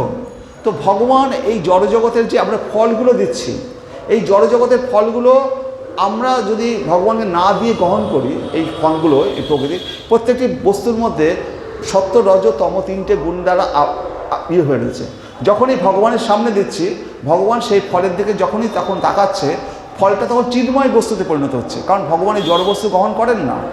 ভগবান ওই ফলটার দিকে তাকাচ্ছেন মানে ভগবান গ্রহণ করা হয়ে গেল, তিনি চক্ষু দ্বারাও ভগবান তার আহার করেন। তো চক্ষু দৃষ্টিতেই ভগবান সেই ফলগুলো যখন গ্রহণ করছেন, তখন ওটা চিন্ময় বস্তু হয়ে গেল, তখন ওটার ফল রইল, ওটা তো প্রসাদ হয়ে গেল। তখন ওই প্রসাদ যদি আমরা গ্রহণ করি, সেই চিন্ময় বস্তু আমাদের হৃদয়ের মধ্যে যদি প্রবেশ করে, তাহলে আমাদের হৃদয়ের যে কুলুষ নোংরা সেগুলো পরিষ্কার হবে। আমরা যদি ভগবানের প্রসাদভোজী হই, ভগবানের প্রসাদ গ্রহণ করি, তাহলে আমাদের ভিতরে যে অনেক জড় কলুষ আছে, অনেক রকম পাপ আছে, সেগুলো থেকে আমরা মুক্ত হতে পারবো। তাহলে ভগবান এই জড় বস্তু গ্রহণ করে না, তিনি চিন্ময়, তার তার কথা চিন্ময়, তার মহিমা চিন্ময়, তার শ্রবণ করছে সব চিন্ময়। সে বস্তু যেটা গ্রহণ করে সেটা চিন্ময় বস্তু হয়ে যায়। সেই জন্য বৈষ্ণবেরা প্রসাদভোজী হয়ে থাকে, তারা প্রসাদ, ভগবানের প্রসাদ ছাড়া অন্য কিছু আহার তারা গ্রহণই করেন না। হরে কৃষ্ণ। তো বৈদিক শাস্ত্রে প্রতিপন্ন হয়েছে যে পরমেশ্বর ভগবান এক, কিন্তু তিনি তার অনন্য ভক্তদের সঙ্গে লীলা বিলাস করেন। তাই সর্বশ্রেষ্ঠ পারমার্থিক সিদ্ধি হচ্ছে ভগবানের অপ্রাকৃত গুণাবলী শ্রবণ এবং কীর্তন করার মাধ্যমে দিব্য আনন্দ আস্বাদন করা। তাই ভগবানের কথা শ্রবণ এবং কীর্তন করার মধ্যে দিব্য আনন্দ যেন আমরা আস্বাদন করি। তার নির্বিশেষ ব্রহ্মে, এই ভগবানের কথা শ্রবণ কীর্তন করার মাধ্যমে আমরা তার নির্বিশেষ ব্রহ্মে লীন হয়ে যেতে চাই না। অনেকে মুক্তি চায়, মুক্তিটা আমাদের দরকার নেই, আমরা মুক্তি চাইবো না। মুক্তি চাইবে কারা? যারা ভগবানকে নিরাকার ভাবে তারা ব্রহ্মে লীন হয়ে যেতে চায়, নির্বিশেষ ব্রহ্মে লীন হয়ে যাওয়া যায়। নির্বিশেষবাদী অদ্বৈতপন্থীরাই কামনা করেন। এক প্রকার নিকৃষ্ট স্তরের পরমার্থবাদী রয়েছে, যারা ভগবানের অপ্রাকৃত কার্যকলাপ বর্ণনা করার, আনন্দ আস্বাদন করার পরিবর্তে তার সত্তায় লীন হয়ে যাওয়ার জন্য তার কথা আলোচনা করে, কিন্তু তারা কখনোই উন্নত স্তরে চিন্ময় আনন্দ আস্বাদন করতে পারে না। তো যারা আছে, যারা ব্রহ্মবাদী, যারা নিরীশ্বরবাদী, যারা জ্ঞানী, তারা কি করে? তার যে আত্মাটা, তার এক ঘটি জল যদি আমি সমুদ্রে ঢেলে দিই, ভগবানের সাথে মিলিয়ে গেল, আমার সেই জলটাকে আমি আর ফিরে পাবো? আমি তো ব্রহ্মে লীন হয়ে গেলাম, ভগবানের বহিরঙ্গা শক্তিতে আমি লীন হয়ে গেলাম, কিন্তু আমার তো সক্রিয়তা কিছু থাকলো না। কিন্তু আমার আত্মা তো মানে কখনো জন্ম মৃত্যু হয় না, আত্মা তো এরকম হয় না। তো আত্মা যদি অবিনশ্বর থাকে, সেই আত্মা যদি আমার লীন না হয়ে ভগবানের সেবা পূজা করার সৌভাগ্য পায়, তবেই তো পরভগবানের চিন্ময় আনন্দটা আস্বাদন করতে পারবো। আপনাকে আপনাকে যে ফলগুলো দেওয়া হলো, প্রসাদ দেওয়া হলো, জীবের দ্বারা আস্বাদন করছেন, আস্বাদন করলে আনন্দ পাচ্ছেন, ভগবানের প্রসাদ আস্বাদন করছে, আনন্দ পাচ্ছেন। তো যদি আপনি লীন হয়ে যান, তাহলে এই আস্বাদন করতে পারবেন, আনন্দ করতে পারবেন। তো ভগবত ধামে আমরা কেউ ওইরকম নিরাকারে মিলিয়ে যেতে চাই না, আমরা নির্বিশেষ ব্রহ্মে বিলীন হয়ে যেতে চাই না, আমরা মুক্তি চাই না। আমরা কি চাই? ভগবানের সেবা পূজা করার সৌভাগ্য লাভ যাতে করি, ভগবানের সান্নিধ্যে যাতে থাকতে পারি, ভগবানের দিব্য আনন্দের যাতে আমাদের জীবনটা অতিবাহিত হয়, আমরা যাতে চিন্ময় শরীরটা পাই, ভগবানের সেবা পূজার মধ্যে যদি আমরা আমাদের পরবর্তী জীবনে ভগবানের সাথে যুক্ত হতে পারি, এটা হচ্ছে আমাদের মূল লক্ষ্য।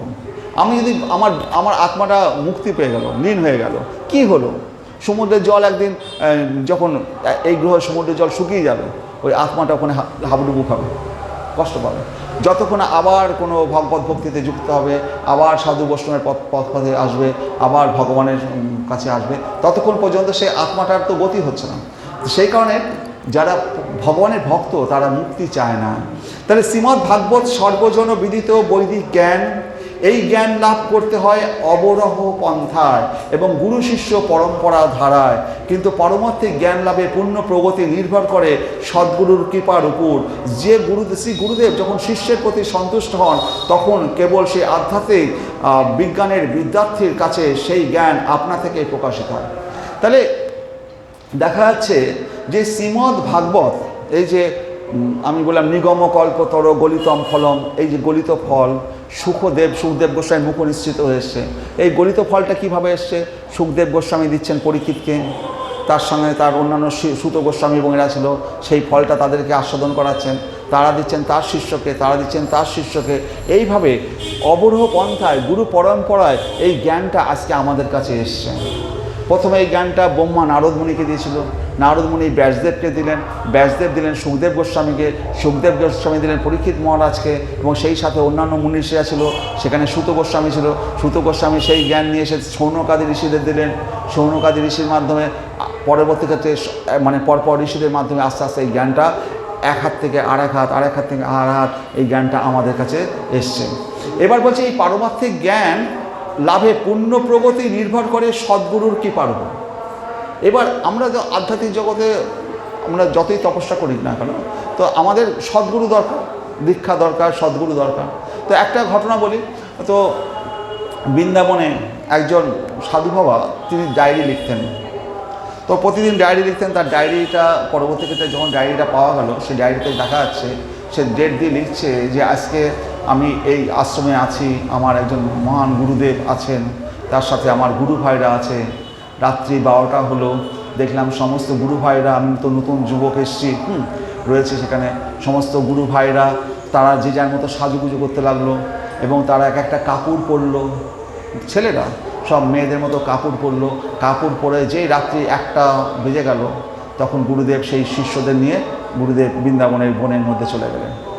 আর ওকে নিলেন না, ও তো নতুন এসছে, ও দেখলো কিন্তু ওকে নেয় না। ও কী করবে? চুপ করে বসে হলো। 1 দিন 2 দিন 6 মাস 1 বছর হয়ে যাচ্ছে। প্রতিদিন রাত্রিবেলা 1টা 2টোর সময় গুরুদেব তার শিষ্যদের নিয়ে চলে যান, আর ও একা একা ঘরে বসে থাকে। ওকে এখন কান্না পায়, আমি যদি যেতাম গুরুদেবের সাথে। তো ও লিখছে যে প্রতিদিন লিখছে যে আমি যেতে পারছি না। আর ওরা কী সুন্দর মেয়ে সাজছে, মেয়েদের মতো টিপ দিচ্ছে, হাতে চুরি করছে, সেজে গুজে, সব সাধুরা সব মেয়ে সেজে তারা নিয়ে যাচ্ছে। তো এরপরে একদিন দেখা গেল গুরুদেব বলে, এই আজকে ওকে সাজা রে। গুরুদেবের এবার কৃপা হয়েছে ওর প্রতি, আজকে ওকে সাজা, ভালো করে সাজা। তো সবাই মিলে ওকে সাজিয়ে দিল, শাড়ি টাড়ি পরিয়ে দিল, পরিয়ে দিয়ে বলে চল আজকে আমার সাথে চল। গুরুদেব ওকে হাত ধরে নিয়ে গেল, নিয়ে গিয়ে যেখানে রাধা কৃষ্ণের কুঞ্জ মিলন হয় রাত্রিবেলায় বৃন্দাবনে, সেখানে নিয়ে গিয়ে বলে যা তুই যা প্রবেশ কর দেখ। তারপরে ডায়েরিতে তারপর থেকে আর কিছু লেখা নেই, মানে ওই যে দিব্য দৃষ্টিও যা পেয়েছে সেগুলো আর দেখেনি। তো এই সদ্গুরুর কৃপায় আমাদের সেই দিব্য দৃষ্টি একদিন সদ্গুরুর হাত ধরে যখন নিয়ে যাবে, আমাদের সামনে উন্মুক্ত দ্বার খুলে যাবে এবং রাধাকৃষ্ণের আমরা যুগল মিলন দর্শন করার সৌভাগ্য পাবো। তো এটা আসবে, আজকে আমরা এখানে ভাগবত পাঠ শ্রবণ করছি, এই জন্ম না আসুক পরে জন্মে আসুক, পরে জন্মে না পরে জন্মে আসুক, কোনোটা কোনো ভাগ্যে আমরা হয়তো সেই বৃন্দাবনের সেই ঘরে জন্মগ্রহণ করবো, সেখানে সাধু হয়ে থাকবো, সেখানে আমরা রাত্রিবেলায় আমার গুরুদেব নিয়ে গিয়ে আমাদের সাথে মিলন ঘটিয়ে দেবে ভগবানের সাথে। তো এগুলো কোনো কিছু অসম্ভব নয়। একটা কুকুরের সাথে একটা মানুষের পার্থক্য কি? ও কয়েক জন্ম বাদে একটা মনুষ্য শরীর পাবে, আমরা এখন মনুষ্য শরীর পেয়েছি। সময় এবং কাল আমাদের সাথে আমাদের ছেলে মেয়েদের পার্থক্য কি? ওরা এখনও ভগবত ভক্তি আসেনি, আর 2-4 জন্ম বাদে হয়তো ভগবত ভক্তিতে আসবে। প্রত্যেকেই একদিন ভগবত ভক্তিতে আসবে, প্রত্যেকেই একদিন ভগবানের শ্রীচরণে যাবে, শুধু সময়ের পরিপ্রেক্ষিতে আমরা হয়তো একটু এগিয়ে আছি, ওরা হয়তো একটু পিছিয়ে আছে। হ্যাঁ, তাই একটা কথা বলা হয়েছে একটা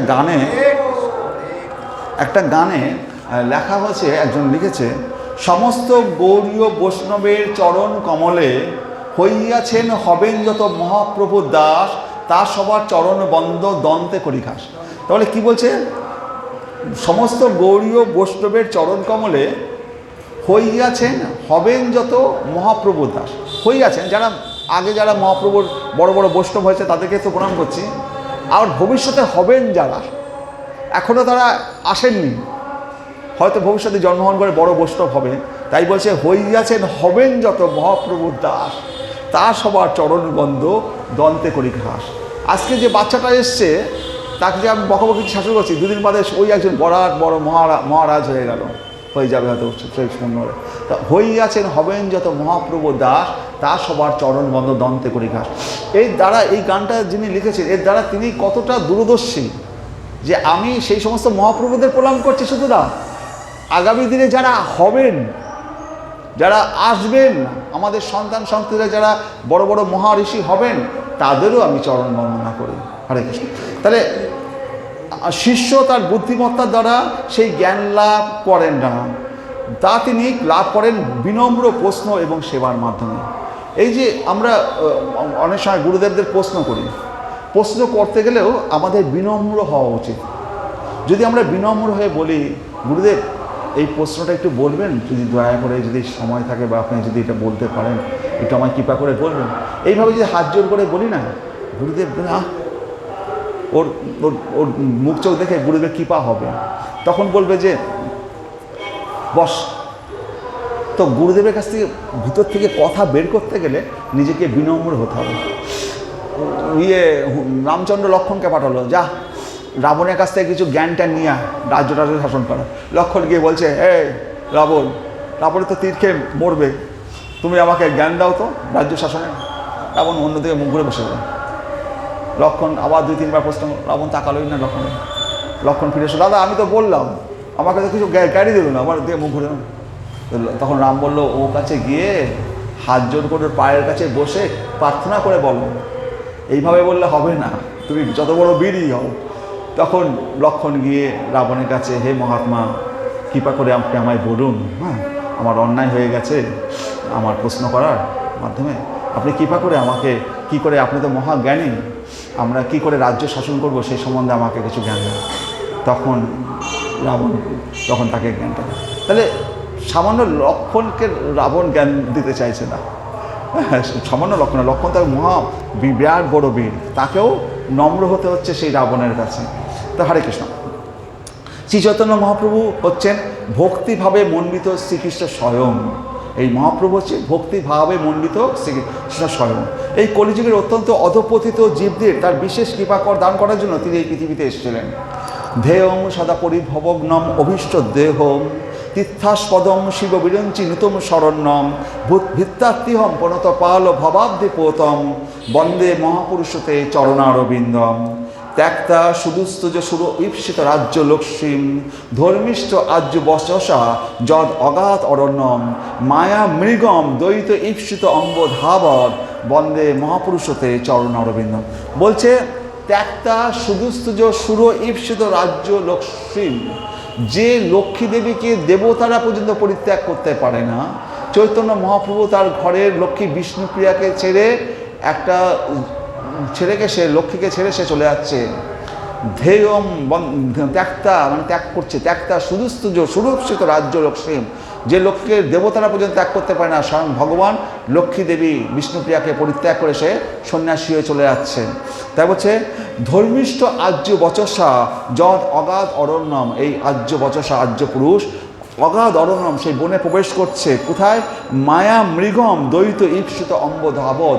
রামচন্দ্র যেমন মায়া মৃগের পিছনে ধাবিত হয়েছিল, মহাপ্রভু এই মায়া মৃগ হচ্ছে এই সমস্ত আমরা যারা কৃষ্ণ ভক্ত নই, আমরা যারা অভক্ত তাদেরকে তিনি ধরবেন বলে মায়া মৃগকে, এই মায়া মৃগকে আমাদের মতো অভক্তদেরকে ধরে তিনি ভগবানের চরণে দেবেন। এই মায়া মৃগকে ধরার জন্য তিনি অগাধ অরণ্যে প্রবেশ করছেন। তাই বলছে বন্দে মহাপুরুষতে, সেই মহাপুরুষের চরণাকে আমরা বন্দনা করছি। তাই বলছে ত্যাক্তা সুদুসুজ সুরে উৎসিত রাজ্য লক্ষ্মীম ধর্মিষ্ঠ আর্য বচসা যৎ অগাধ অরণ্যম মায়া মৃগম দ্বৈত ঈপ্সিত অম্ব ধাবৎ বন্দে মহাপুরুষতে চরণারবিন্দ। এই যে মহাপ্রভু যখন আসলেন, যত সবাইকে তিনি ধরে কৃষ্ণের চরণে তিনি ফেলেছেন, কিন্তু অনেক আছে তারা কি করলো, এই জগতে পালিয়ে অন্যান্য দেশে চলে গেছে, ধরা দেবে না বলে। তো মহাপ্রভু চৈতন্য মহাপ্রভু চলে যাওয়ার পরে 500 বছর বাদে আমাদের ইস্কন এসে ওই দূরে দূরে যারা চলে গেছে সবগুলোকে ধরে নিয়ে এসে আবার কৃষ্ণচরণে ফেলছে। তো আমরা আমাদের ভাগ্যবান, আমাদের ভারতবর্ষে আমাদের জন্ম হয়েছে, এটা আমরা বিশেষ ভাগ্যবান। আমরা বুঝতে পারি না যে আমরা কোথায় জন্মগ্রহণ করেছি। আমরা মহাপ্রভু আমাদের প্রতি বিশেষ কৃপা দিয়ে রেখেছেন। মহারাজ পরীক্ষিত মোক্ষ লাভ করেছিলেন কেবল শ্রবণের দ্বারা, আর সুখদেব গোস্বামী মোক্ষ লাভ করেছিলেন কেবল কীর্তনের দ্বারা। আমি কীর্তন করছি, আপনারা শ্রবণ করছেন। তো পরীক্ষিত মহারাজ মোক্ষ লাভ করেছিল শ্রবণের দ্বারা, আর সুখদেব গোস্বামী কীর্তনের দ্বারা মোক্ষ লাভ করেছিল। তো নবধা নারদমণির যে নবধা ভক্তির পড়া বলে যে শ্রবণম কীর্তনম শরণম পাদ সেবনম, এই যে নবধা ভক্তির মধ্যে এই শ্রবণ এবং কীর্তন হচ্ছে সবচেয়ে গুরুত্বপূর্ণ। তাই এটা এই নবধা ভক্তির শ্রবণ এবং কীর্তন, নবধা ভক্তির মধ্যে দুটি হচ্ছে প্রধান একটা অঙ্গ। তাই সুখদেব গোস্বামী শ্রীমদ্ ভাগবতের প্রথম শ্লোক জন্মাদস্য যত অম্বয়াতীতরত চর্থেশ অভিজ্ঞ সরার তেনে ব্রহ্ম হৃদয় আদি কবে মুজ্জন্তি যৎসুরয় তেজ বারিমিদাং যথা বিনিময় যত্র তিসর্গ অমৃষা ধামনা সেন সদা নিরস্ত কুহকম সত্যম পরম ধীময়ী। এই প্রথম শ্লোক থেকে শ্রীমদ্ ভাগবতমের 18,000 শ্লোক, 17,994টা শ্লোক, এই এতগুলো শ্লোক তিনি প্রথম শ্লোক থেকে এতগুলো শ্লোক তিনি পাঠ করে শুনিয়েছেন কাকে? পরীক্ষিত মহারাজকে। তাহলে এই শেষ শ্লোকগুলো শুনিয়েছেন তার এই কী কারণে শুনিয়েছেন? তার এই ভববন্ধন থেকে মুক্তি ঘটাবে বলে। এই 7 দিনের মধ্যে পরীক্ষিত মহারাজকে শ্রীমদ্ ভাগবত পাঠ শ্রবণ করালেন, একবারে জন্মাদর্শ থেকে এই 17,994টা শ্লোক তার এই ভববন্ধন থেকে মুক্তি ঘটাবেন বলে তিনি এই শ্রীমদ্ ভাগবত পাঠ শ্রবণ করালেন। তাহলে যারা ভক্ত তারা কখনোই জড়জাগতিক সুখভোগের আকাঙ্ক্ষা করেন না। যারা ভক্ত তারা কখনোই জড়জাগতিক সুখভোগের আকাঙ্ক্ষা করে না। কি হবে ভালো মন্দ খেয়ে? যদি আমার জীবনটার আয়ুটা যদি বাড়তো 200-500 বছর তাহলে নয় হতো, বাড়তে তো আর 5 বছর 10 বছর কবে চলে যাবো তার ঠিক নেই। 7 দিন পরীক্ষিতের আয়ু, আমাদের ক ঘন্টা আয়ু, তাই তো ভালো মন্দ খাওয়ার লোভে আমাদের কোনো দরকার নেই। তাই বলছি যারা ভক্ত তারা কখনোই জড়জাগতিক সুখভোগের আকাঙ্ক্ষা করেন না, অথবা জড়জগৎ থেকে মুক্ত হওয়ার বাসনাও করেন না। তারা কেবল ভগবান শ্রীকৃষ্ণের তৃপ্তি সাধন করতে চান, অর্থাৎ ভক্তরা কখনো তাদের নিজেদের জন্য কিছু চান না। অন্না অভিলিষতা শূন্যম জ্ঞান ও কর্মাদানাম বৃতম আনুকূল্যেন কৃষ্ণ অনুশীলম ভক্তি উত্তমা। তো তারা অভিলিষতা শূন্যম, তাদের কোনো অভিলাষ নেই। তারা ভগবানকে প্রণাম করছে, বলছে আমাদের বাড়ি দাও গাড়ি দাও, তারা তার প্রণাম করবে না। তারা বলবে হে গোবিন্দ, তুমি আমার শেষ সময়ের সখী, আমি যখন এই শরীরটা ছাড়বো তখন তো আমি হয়তো তোমাকে ডাকতেও পারবো না, সেই সময় তুমি আমাকে হাত ধরে সেখানে নিয়ে যাও। আমাদের প্রার্থনা সেটা। আমরা ধন দৌলত ঐশ্বর্য দিয়ে কী করবো? আমাদের সবচেয়ে বড় সম্পদ তো ওইটা, শেষ সময়ে তুমি যেন আমার হাতটা ধরো, আমরা সেই প্রার্থনা করব। আমরা এখানে অভিলিষতা শুনলাম, আমরা এই জড়জগতের ধন কামনা আমাদের মূল লক্ষ্য নয়। আমাদের মূল লক্ষ্য হয় শেষ সময় যেন তুমি আমার হাতটা ধরো, শেষ সময় যেন আমাকে দেখো। এটাই হচ্ছে আমাদের প্রার্থনাতে অভিলিষতা শুনলাম। কোনো রকম অভিলাষ নেই, কোনো রকম কামনা বাসনা নেই। আনুকূল্যেন কৃষ্ণ অনুশীলন, শুধু কৃষ্ণকে আমরা জপ তপস্যা করবো। কৃষ্ণের কি করে তার হবে? তো গোপীরা কৃষ্ণকে এতটাই ভালোবাসত। কৃষ্ণের মাথায় একটা অসুখ হয়েছে, তো নারদমুনিকে বলল যদি কোনো ভক্তের চরণধুলি দেয় তাহলে আমার মাথায় যদি লাগায় তাহলে আমার এই ব্যামোটা সেরে যাবে। নারদমুনি বলে ঠিক আছে, এটা কোনো ব্যাপার নাকি, তোমার ভক্তদের কাছে আমি তাদের চরণধুলি নিয়ে আসি। সত্যভামা, রুক্মণী এদের কাছে গেছে, মহিষীদের কাছে গেছে, বলে মাথা খারাপ, কৃষ্ণ তো ভগবান, আমাদের চরণধুলি তাকে দিয়ে আমাদের নরকে যাব? কখনো নয়। যদুবংশের সবাই বড় বড় সবাই কৃষ্ণ ভক্ত, তারা কেউ দিল না। ভগবানের আমার চরণধুলি ভগবানের মাথায় দিলে তো আমরা নরকে যাবো। নারদমুনি এসে বলো ভগবান ব্যাসদেব, তো আমি তো ত্রিলোকে কাউকে দিলাম না, শিব ব্রহ্মা কেউ তোমায় দিল না তাদের চরণধুলি, তারা নরকে। বলছে তুমি বৃন্দাবনে গেছো কি গোপীদের কাছে, সেখানে একবার যাও দেখে আসো। তো গোপীদের কাছে গেছে নারদমুনি, হে গোপীরা, তোমরা তোমাদের চরণধুলি একটু দেবে, তোমাদের কৃষ্ণের মাথায় ব্যামো হয়েছে, তো তার তোমাদের চরণধুলি পেলে তার মাথায় লাগালে তার অসুখটা সারবে। গোপীরা বলছে আমাদের কৃষ্ণের মাথায় ব্যামো হয়েছে, তার জন্য চরণধুলি লাগবে? কত লাগবে নারদমুনি? নিয়ে যাও, বস্তা ভরে নিয়ে যাও, তোমার আঁচলে কত লাগবে দিচ্ছি আমরা। সবাই চরণধুলি দিচ্ছে। আমরা নরকে যাব, আমার কৃষ্ণ যেন সুখী থাকে। হ্যাঁ, এই যে কৃষ্ণের প্রতি ভালোবাসা, হ্যাঁ, আমাদের কি হবে? হ্যাঁ, আমরা তো ভগবানের যদি ভালো হয়, আমাদের নরক হোক কি হোক আমরা সেটা নিয়ে চিন্তা। নারদমুনি বলছে তোমরা কি করছো, তোমরা জানো না ভগবান? বলছে আমাদের ও ভগবান নয়, আমাদের প্রিয়তম, আমাদের আত্মা হচ্ছে ওর জন্য যদি আমাদের নরকে যেতে হয় আমরা, এইটা হচ্ছে ভালোবাসা, এইটা হচ্ছে প্রেম। তো নিরাপরাধে ভগবানের পবিত্র নাম কীর্তন এবং শ্রবণের ফলে ভগবানের অপ্রাকৃত রূপের সঙ্গে পরিচয় হয় এবং তারপর ভগবানের গুণ ও লীলা এবং আদি দিব্য প্রকৃতির সঙ্গে পরিচয় হয়। শ্রী জীব গোস্বামী পাদ উচ্চৈস্বরে ভগবানের নাম কীর্তন করার নির্দেশ দেন। জীব গোস্বামী হচ্ছে আমরা যে হরে কৃষ্ণ নাম করি, হরে কৃষ্ণ কৃষ্ণ কৃষ্ণ হরে হরে, হরে রাম রাম রাম, যত উচ্চস্বরে করবো হরে কৃষ্ণ নাম, গাছের লতা পাতা এরাও শ্রবণ করছে, এরা উদ্ধার পাবে। এবং আমার নামের সাথে যদি আরও 10 জন শ্রবণ করার সৌভাগ্য পায়, আমার তাহলে কত পুণ্য হবে। এক নাম উচ্চারণে আমি করলাম, তার সাথে সাথে গাছপালা, ঘরের মধ্যে পোকামাকড়, এরা পর্যন্ত এই হরেকৃষ্ণ নাম শ্রবণের দ্বারা উপকৃত হবে এবং তাদেরকে হরেকৃষ্ণ নাম শ্রবণ করানোর জন্য আমার পুণ্য অর্জন হবে। হরে কৃষ্ণ।